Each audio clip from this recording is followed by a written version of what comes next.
За Японы Сомагийн ертөнцид 2024 оны ихээр гарч ирсэн хэрэгээ улмаас Хакуго даваа жаргал нь одоо Сомагийн холбооноос гарах өргөдлөө өгсөн байна. Тэгэхээр одоо энэ хүү хэргийн цаана яг юу болсон бэ гэдгийг товчхон танилцуулгаад Хакусайхоо даваа нэмжин 2 жилийн хугацаанд дэвжээнийхээ бусад бүгчүүдийг удаа дараа хүч хэрэглэж байсан нь Сомагийн холбооны хяналтын оргоор шалгагдаж тогтоосон. Улмаар тэгээд 2024 оны 2 дугаар сарын 23-нд өөрөө зодод тайлах өргөдлөө өгснөөр ингээ Сомагийн ертөнцөөс бүр мөсөн явсан байгаа.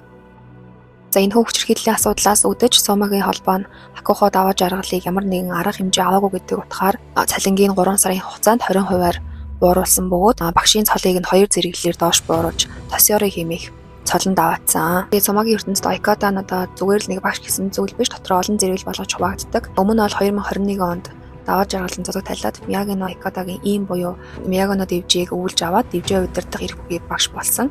Энэ нь одоо дундаж цолтой Ойкада бөгөөд сургуульд явуулах, шавтай болгох дэвжээ удирдах хэрэгтэй байдаг бол түүний зэрэглэлийг бууруулснаар ямар ч ирэхгүй зөвхөн Сомагийн холбооны гишүүнүүдийн болж хувирсан. Даваа жаргалын бүх ихийг хассан учраас Тамагакид одоо түр хугацаагаар Миягино дэвжээг удирдах үүрэг томилсон. Гэвч удалгүй 2024 оны 3 дугаар сарын сүүлээр Сомагийн холбоо нь Миягино дэвжээг тодорхойгүй хугацаагаар хааж тус дэвжээний бүх сомач багш нарыг Исэхахама дэвжээнд шилжүүлэх шийдвэр гаргасан. Хакуго даваа жаргалын дэвжээнийхээ сомачдын гэр бүлүүдэд бичлэн очиж одоо уучлахгүй байсан бөгөөд тэдний дэмжлэгийг хүлээсэн тухай мэдээлж байсан. Мөн Исэхахама дэвжээнд багшийн үүрэг гүйцэтгэж авах хугацаанд идэвхтэй сургалт явуулж эрэг үнэлгээ авсан.